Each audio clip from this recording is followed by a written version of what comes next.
تعلم على العلماء حتى تعرف الإسلام صحيحا.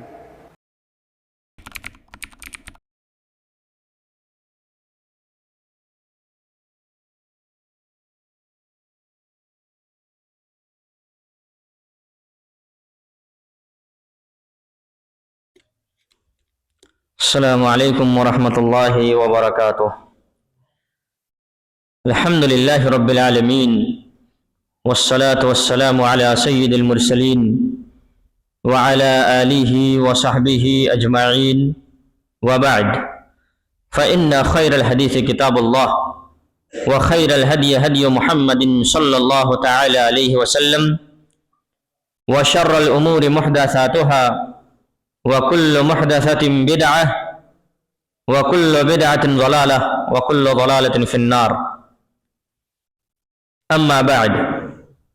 فأعوذ بالله من الشيطان الرجيم. بسم الله الرحمن الرحيم. قل يا أيها الكافرون لا أعبد ما تعبدون ولا أنتم عابدون ما أعبد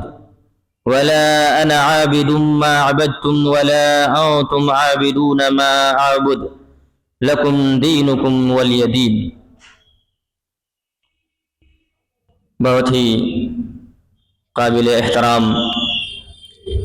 معزز حاضرین درس، میرے دینی اور اسلامی بھائیوں، نوجوان دوستوں، ساتھیوں، بزرگوں اور پردہ نشی میری ماؤں اور بہنوں، آج کے درس قرآن کے لیے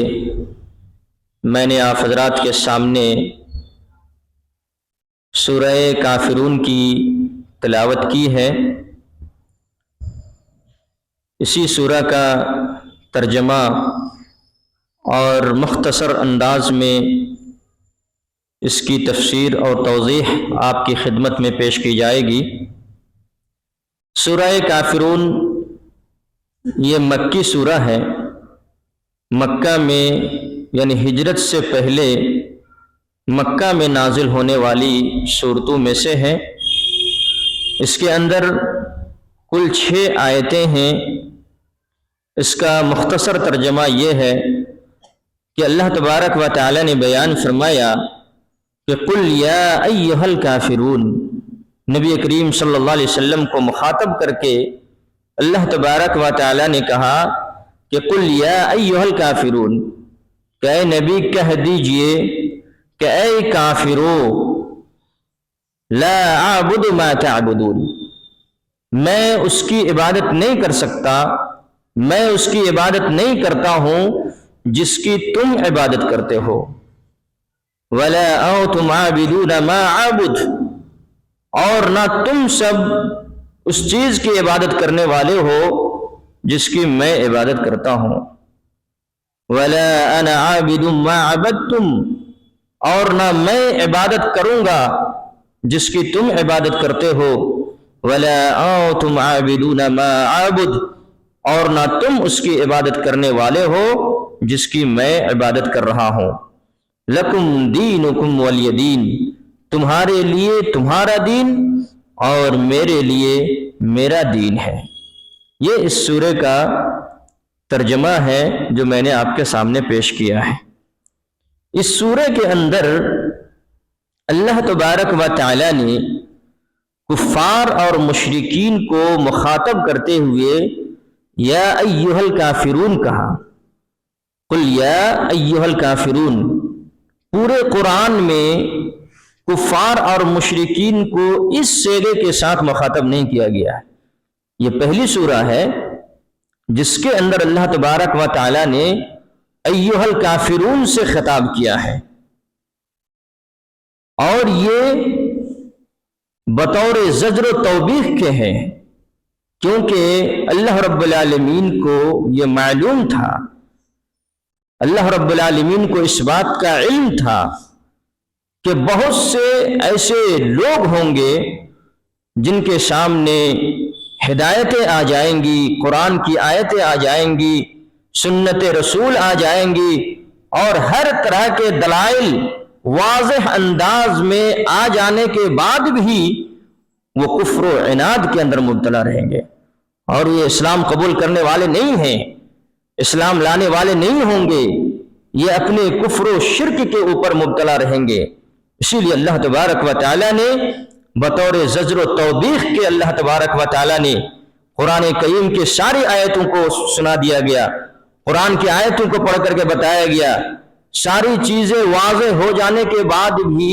وہ اپنے کفر و شرک میں ڈٹے رہتے ہیں، اڑے رہتے ہیں۔ اسی لیے اللہ تبارک و تعالیٰ کو اس بات کا علم تھا، اسی لیے کہا قل یا ایھا الکافرون، بطور زجر و توبیخ کے اللہ تبارک و تعالیٰ نے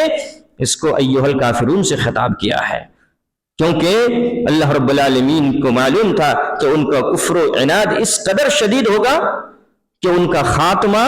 بالآخر کفر و شرک کے اوپر ہی ہوگا۔ ان کو کتنوں سمجھائیے وہ سمجھنے والے نہیں ہوں گے، اور یہ قیامت تک ایسے لوگ ہوتے رہیں گے، قیامت تک ایسے لوگ ہوں گے کہ جن کے سامنے واضح دلائل کے آ جانے کے بعد بھی، قرآن و حدیث کی ہدایت اور تعلیمات آ جانے کے بعد بھی، اور بسا اوقات سمجھنے کے بعد بھی وہ اس کا اقرار نہیں کریں گے، اس کو تسلیم نہیں کریں گے، اس کے اوپر وہ ایمان نہیں لائیں گے، بلکہ ان کا خاتمہ کفر و شرک کے اوپر ہوگا۔ اسی لیے اللہ تبارک و تعالیٰ نے طنز کے طور پر، تحقیر کے طور پر، توبیخ کے طور پر اللہ تبارک و تعالیٰ نے اس سورہ کے اندر ایھا الکافرون سے خطاب کیا ہے، جبکہ اس سے پہلے قرآن کی کسی بھی سورہ کے اندر اللہ تعالیٰ نے اس طرح سے خطاب نہیں کیا ہے۔ اس سورہ کی جو شان نزول ہے، آپ سب کو معلوم ہے کہ اللہ کے نبی صلی اللہ علیہ وسلم جب مکے کے اندر لوگوں کو دعوت پیش کرتے تھے، ایک اللہ رب العالمین کی جانب دعوت دیتے تھے، اور معبودان باطلہ کی تردید کرتے تھے کہ یہ حق پر نہیں ہے، یہ صحیح نہیں ہے، ایک اللہ رب العالمین کی عبادت کرو۔ ایک اللہ رب العالمین کی عبادت کی طرف جب دعوت دیتے تھے تو کفار کی جانب سے کئی بار آپ صلی اللہ علیہ وسلم کو مختلف پیشکش کی گئی ہے۔ آپ صلی اللہ علیہ وسلم کو آپ کو معلوم ہے کہ یہاں تک کہا گیا کہ اگر تم عرب کی سب سے خوبصورت اور حسین لڑکی سے اگر تم شادی کرنا چاہتے ہو تو ہم لوگ اس کے لیے بھی تیار ہیں، شادی کرا دیں گے، آپ کی سب سے حسین اور سب سے خوبصورت جو عرب کے اندر ہوگی اسی سے آپ کی شادی کرا دی جائے گی، آپ شادی کر لیجئے، لیکن یہ دعوت کا کام چھوڑ دیجئے، ایک اللہ کی جانب دعوت دینا بند کر دیجئے، عقیدہ توحید کے اوپر گفتگو کرنا اب بند کر دیجئے، اگر اس کے بدلے میں آپ کو یہ چاہیے تو ہم لوگ دے دیں گے۔ یہاں تک کہ یہ بھی کہا کہ اگر آپ کو خلافت چاہیے، کوئی منصب چاہیے، کوئی عہدہ چاہیے، یا دنیا کی اگر ساری دولت چاہیے تو ہم آپ کے سامنے پیش کر دیں گے، لیکن عقیدہ توحید کی دعوت مت کیجیے۔ اسی ضمن میں ایک مرتبہ کفار قریش کے کچھ لوگ، چند لوگ رسول اللہ صلی اللہ علیہ وسلم کے پاس آئے اور کہنے لگا کہ محمد، کہ ہم لوگ ایک تجویز لے کر کے آئے ہیں کہ آپ جو ہے صبح و شام ہمیشہ ہم لوگوں کی جو معبودان ہیں آپ ان کے خلاف بولتے ہیں، ان کی توہین کرتے ہیں اور ان کی تردید کرتے ہیں، اس لیے آج ہم لوگ ایک تجویز لے کر کے آئے تاکہ عام نظم و ضبط برقرار رہے اور امن و امان کا ماحول قائم ہو، اس طرح سے لڑائی جھگڑے اور فساد برپا نہ ہو، اس لیے ہم لوگ ایک تجویز لے کر کے آئے ہیں۔ وہ تجویز کیا ہے؟ تو انہوں نے کہا کہ ایک کام کیجئے کہ 1 سال آپ ہم لوگوں کے معبودان کی عبادت کیجئے، ہمارے بتوں کی عبادت کیجئے، اور 1 سال ہم لوگ تمہارے معبود یعنی اللہ کی عبادت کریں گے۔ تو اس طریقے سے کسی قسم کا کوئی جھگڑا نہیں رہے گا، کوئی جو ہے لڑائی اور فساد کا سبب نہیں رہے گا۔ 1 سال ہم لوگ آپ کے رب کی عبادت کریں گے اور 1 سال آپ ہمارے معبودان کی عبادت کریں گے، اس پر آپ دستخط کیجئے، اور یہ تجویز آپ کے سامنے رکھی جا رہی ہے۔ اسی موقع پر اللہ تبارک و تعالی نے اس سورہ کو نازل کیا اور اس کی تردید کیا، اور اس کی مخالفت کرتے ہوئے اللہ تعالیٰ نے جناب محمد رسول اللہ صلی اللہ علیہ وسلم کو مخاطب کر کے کہا کہ قل ایھا الکافرون، اے نبی کہہ دو کہ اے کافرو، لا اعبد ما تعبدون، تم جس چیز کی عبادت کرتے ہو میں اس کی عبادت نہیں کر سکتا، اور نہ ہی میں جس کی عبادت کرتا ہوں تم لوگوں کے حرکات اور سکنات سے لگ رہا ہے کہ تم لوگ بھی میرے رب کی عبادت نہیں کرو گے۔ اس لیے اللہ تبارک و تعالیٰ نے اس تجویز اور اس مداہنت کی مخالفت کرتے ہوئے اور اس کی تردید کرتے ہوئے اللہ تبارک و تعالیٰ نے اس سورے کو نازل فرمایا اور اس بات کا پیغام دیا تمام مسلمانوں کو، قیامت تک آنے والے تمام لوگوں کو یہ پیغام دیا کہ اللہ کی عبادت میں، اللہ کی توحید میں، اللہ کی وحدانیت میں کسی قسم کا کوئی سمجھوتا نہیں کیا جا سکتا ہے۔ دنیا کے ہر چیز برداشت کی جا سکتی ہے، لیکن یہ برداشت نہیں کیا جا سکتا ہے کہ ہم غیر اللہ کے سامنے سجدہ کریں، ہم غیر اللہ کی پوجا کریں۔ یہ تجویز پاس نہیں ہو سکتی ہے۔ میں اللہ کے نبی صلی اللہ علیہ وسلم نے یہ بھی بتایا کہ ارے میں تو نبی نہیں ہوا تھا تب بھی میں نے کسی بت کے سامنے سجدہ نہیں کیا، میں نبوت سے پہلے بھی غیر اللہ کی پوجا نہیں کیا، تو اب نبوت مل جانے کے بعد، نبی ہو جانے کے بعد، اس منصب رسالت اور نبوت پہ فائز ہو جانے کے بعد یہ کیسے ہو سکتا ہے کہ میں کسی غیر اللہ کے سامنے سجدہ کروں؟ یہ کیسے میں تجویز پاس کر سکتا ہوں کہ ایک سال تم میرے رب کی عبادت کرو گے اور ایک سال غیر اللہ کے سامنے میں سجدہ کروں گا؟ ایسا کبھی نہیں ہو سکتا۔ اسی لیے اللہ تبارک و تعالیٰ نے اس کی تردید میں یہ نازل کیا کہ قل ایھا الکافرون، قل یا ایھا الکافرون، اے نبی کہہ دو اے کافرو میں اس چیز کی عبادت نہیں کر سکتا جس کی تم عبادت کرتے ہو، وَلَا أَنْتُمْ عَابِدُونَ مَا أَعْبُدُ، اور نہ ہی تم سب عبادت کرنے والے ہو جس کی میں عبادت کرتا ہوں، وَلَا أَنَا عَابِدٌ مَا عَبَدتُّمْ، اور نہ ہی مستقبل میں آج تم جس کی عبادت کرتے ہو نہ، اور نہ ہی مستقبل میں ایسا کبھی کرنے والا ہوں۔ اس لیے تم یہ تجویز اور اس طرح کی تجویز تم لے کے ہی نہیں آنا، اس لیے کہ آنے والے وقتوں میں بھی، مستقبل میں بھی یہ عقیدہ توحید کے ساتھ سمجھوتا نہیں کیا جا سکتا ہے، کمپرمائز نہیں کیا جا سکتا ہے کہ ہم عقیدہ توحید کا سودا کر سکتے ہیں، ایسا نہیں ہوگا۔ اسی لیے اللہ کے نبی صلی اللہ علیہ وسلم نے دو ٹوک الفاظ میں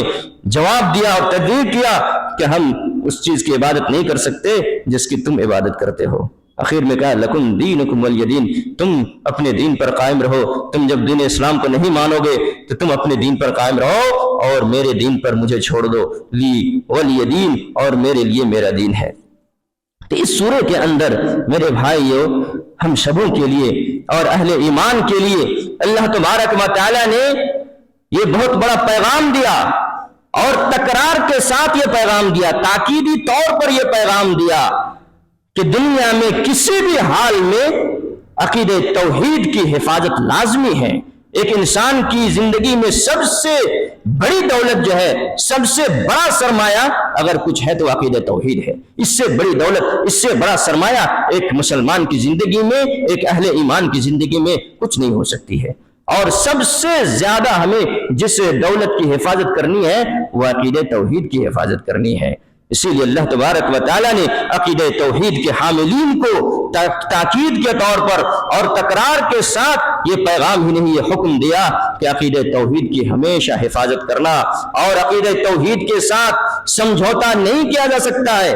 کیونکہ عقیدہ توحید ہی اصل دین ہے، دین کا اساس اور بنیاد ہے، اور دنیا اور آخرت میں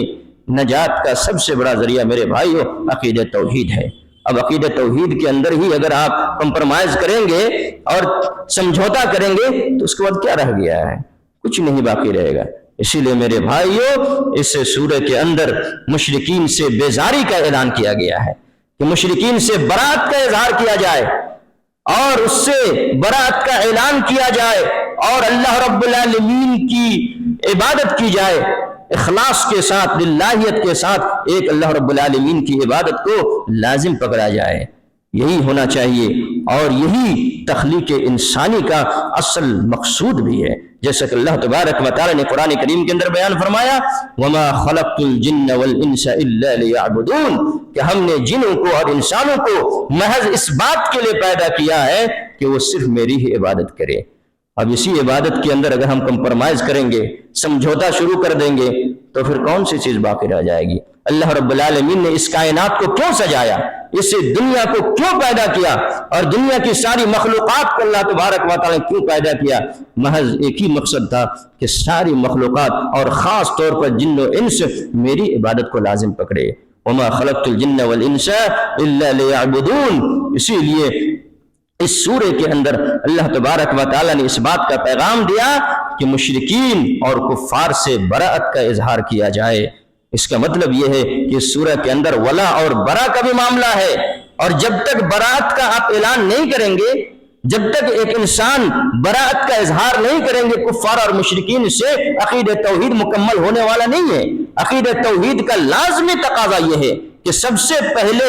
آپ تمام معبودان باطلہ کا انکار کریں، اس کے بعد اللہ رب العالمین کو ثابت کرے اور ایک ذات کے اوپر آپ یقین رکھیں۔ ہم جو کلمہ پڑھتے ہیں وہ کلمہ کیا ہے؟ لا الہ الا اللہ۔ اس کے پہلے جز کے اندر در حقیقت اسی بات کا اعلان ہے، اسی برات کا اعلان ہے کہ ہم تمام معبودان باطلہ کا انکار کر رہے ہیں۔ نہیں ہے کوئی معبود، کوئی سچا معبود نہیں ہے الا اللہ، سوائے اللہ رب العالمین کے۔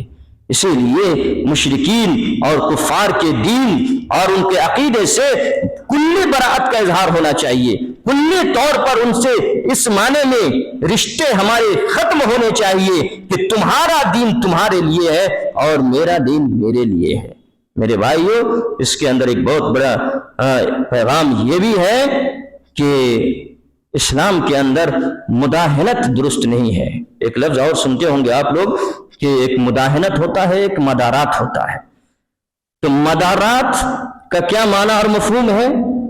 اور مداہنت کا کیا معنی اور مفہوم ہے؟ تو مداہنت کہتے ہیں یہ جائز اور درست نہیں ہے اور اس کا نقصان ہے، اور دور حاضر میں بھی ہم لوگ اس کے نقصانات دیکھ رہے ہیں، اس کا مشاہدہ کر رہے ہیں۔ مداہنت یہ ہے کہ دین کے کسی بھی تعلیم سے کفار کو راضی کرنے کے لیے، خوش کرنے کے لیے تنازل اختیار کر لینا، پیچھے ہٹ جانا کہ یہ دین کا حصہ نہیں ہے، اس کو کل عدم قرار دیا جائے، اس سے تنازل اختیار کیا جائے۔ جیسا کہ اللہ کے نبی صلی اللہ علیہ وسلم نے یہاں مداہنت نہیں کیا، اس مصالحت میں اور اس حکمت کو اللہ کے نبی صلی اللہ علیہ وسلم نے قبول نہیں کیا کہ کچھ بھی ہو جائے، اس کے لیے تلواریں نکل جائے، لڑائی ہو، جنگیں ہو، لیکن ہم اللہ رب العالمین کی عبادت سے الگ نہیں ہو سکتے ہیں اور عقیدہ توحید سے ہم سمجھوتا نہیں کر سکتے ہیں۔ تو دین کے کسی تعلیم سے تنازل اختیار کر لینا، پیچھے ہٹ جانا اور کفار کا ساتھ دینا، یہ مداہنت ہے اور یہ جائز اور درست نہیں ہے، بلکہ اس کے نقصان ہے کہ ایک انسان کافر ہو جائے گا، ایک انسان اس ایمان سے نکل کر کے کفر کا ارتکاب کر لے گا، یہاں تک کہ وہ کافر بن جائے گا۔ اب جانتے ہیں، اب دیکھے ہوں گے کچھ دنوں پہلے آپ نے سنا، کسی وسیم رضوی کا آپ نے نام سنا، انہوں نے کہا نہیں کہ قرآن سے 26 آیتوں کو نکال دیا جائے، قرآن کی جو 26 آیتیں ہیں اس کے اندر دہشت گرد کی تعلیم ہے، لڑائی اور جنگوں کی تعلیم ہے، اس لیے ان آیتوں کو نکال دیا جائے اور باقی آیتوں کے اوپر عمل کیا جائے۔ تو کیا نتیجہ نکلا اس کا؟ نتیجہ یہی نکلا کہ وہ اسلام کو چھوڑ کر کے، دین اور ایمان کا سودا کر کے، وہ سناتن دھرم کا نام دے کر کے انہوں نے باقاعدہ ہندو دھرم کا قبول کیا، اور دیکھا آپ نے اس مداہنت کا اور اس کا نتیجہ آپ نے دیکھا کہ وہ اسلام کو چھوڑ کر کے دوسرے مذہب کو قبول کر لیا۔ اسی لیے میرے بھائیوں، اس کے معنی اور مفہوم کو سمجھنے کی ضرورت ہے کہ مداہنت کیا ہے اور مدارات کیا ہے۔ آج آپ دیکھتے ہوں گے کہ بہت سارے لوگ اس کے اندر ایک تردید بھی کی گئی ہے۔ کیا کہا گیا؟ لکم دینکم ولی دین، تمہارے لیے تمہارا دین ہے اور ہمارے لیے ہمارا دین ہے۔ بہت سے لوگ کیا کرتے ہیں، وحدت ادیان کے نام پر اسلام، یہودی، نصرانی، ہندوازم اور دنیا کے تمام مذاہب کو ایک ہی مذہب کے مظاہر قرار دے کر کے سب کو درست قرار دیتے ہیں۔ اسی لیے ہمارے بہت سے نوجوان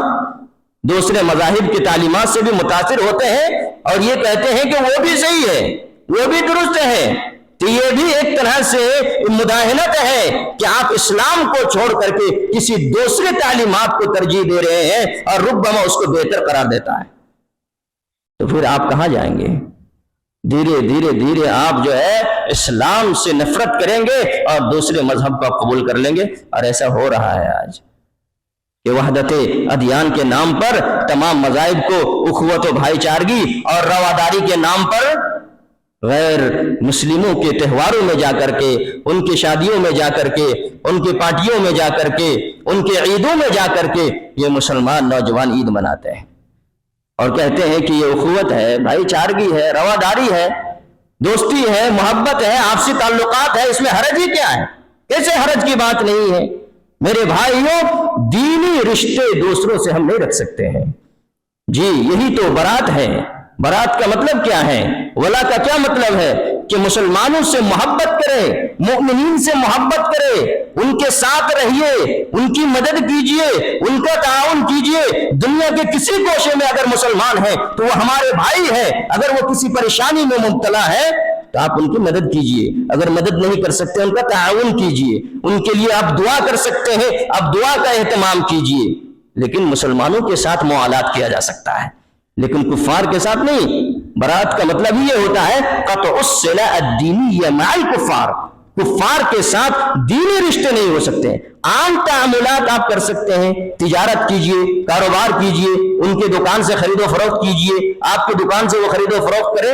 لیکن دین کا معاملہ جہاں پہ آئے گا، مذہب کا جہاں پہ معاملہ آئے گا، دین و ایمان کا جہاں پہ معاملہ آئے گا، ہم ان کا ساتھ نہیں دے سکتے، ان کا تعاون نہیں کر سکتے ہیں۔ وہ بہت سے موقع پر عید منانے کے لیے، تہوار منانے کے لیے آپ سے چندہ بھی کرتے ہیں، آپ سے کلیکشن بھی کرتے ہیں، اور بڑے دھڑلے سے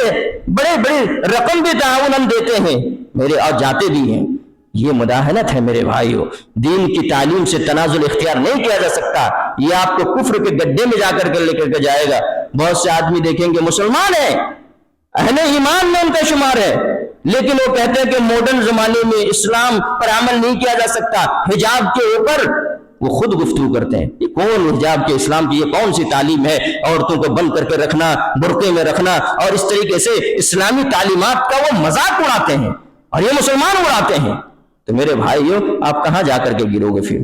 اسلامی تعلیمات کا جب آپ خود مذاق اڑاؤ گے، اسلامی تعلیمات کا دھجیہ جب آپ مسلمان خود اڑائیں گے تو دوسرے کیسے نہیں اڑائیں گے؟ اور میرے بھائیو یہی مداہنت ہے، اور یہی چیز آپ کو کہاں لے کر کے جائے گی؟ کفر تک لے کر کے جائے گی، آپ کافر ہو جائیں گے۔ جس طریقے سے وسیم رضوی نے کفر اختیار کیا، اسی طریقے سے آپ دھیرے دھیرے اگر اس راستے کو اختیار کریں گے تو ہم سب کفر کے راستے میں چلے جائیں گے۔ ہاں البتہ ایک چیز مدارات ہے، اس کا کیا مفہوم ہے سمجھیے۔ مدارات جائز اور درست ہے، ایسا کیا جا سکتا ہے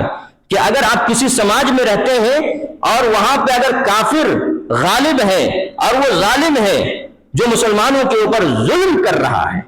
تو ظلم کر رہا ہے تو اس کے ظلم سے بچنے کے لیے اور ان کے شر اور فساد سے بچنے کے لیے آپ ان کے ساتھ تعلقات قائم کر سکتے ہیں، اور ان کو آپ ہدیتاً مال دے سکتے ہیں، گفٹ اور تحائف دے سکتے ہیں، تاکہ وہ کیا کرے؟ آپ کے اوپر ظلم نہیں کرے۔ جب ان کو گفٹ دیجئے گا، کچھ پیسے دیجئے گا، کچھ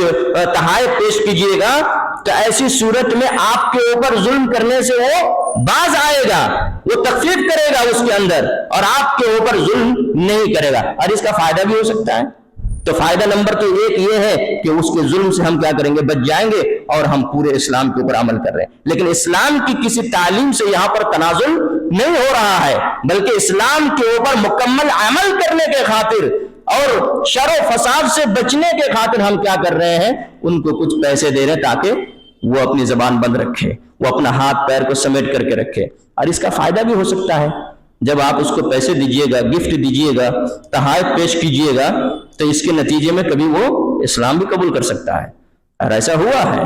نبی کریم صلی اللہ علیہ وسلم کی سیرت سے پتہ چلتا ہے، بلکہ آیت الزکاۃ کے اندر پڑھیں گے تو نبی کریم صلی اللہ علیہ وسلم تالیف قلب کے لیے کفار اور ظالمین کو کیا کرتے تھے؟ کچھ پیسے دیا کرتے تھے، زکوٰۃ کے کچھ پیسے دیا کرتے تھے، تاکہ وہ ظلم نہ کرے، تاکہ ان کے شر اور فساد سے مسلمان اپنی حفاظت کر سکے۔ اور اس کا فائدہ بھی ہے، اس بات کی امید کی جا سکتی ہے کہ وہ کبھی اسلام کی طرف راغب ہو سکتا ہے، مائل ہو سکتا ہے، اور وہ اسلام قبول کر سکتا ہے۔ تو مدارات سے فائدہ ہے کہ آپ بھی بچے رہیں گے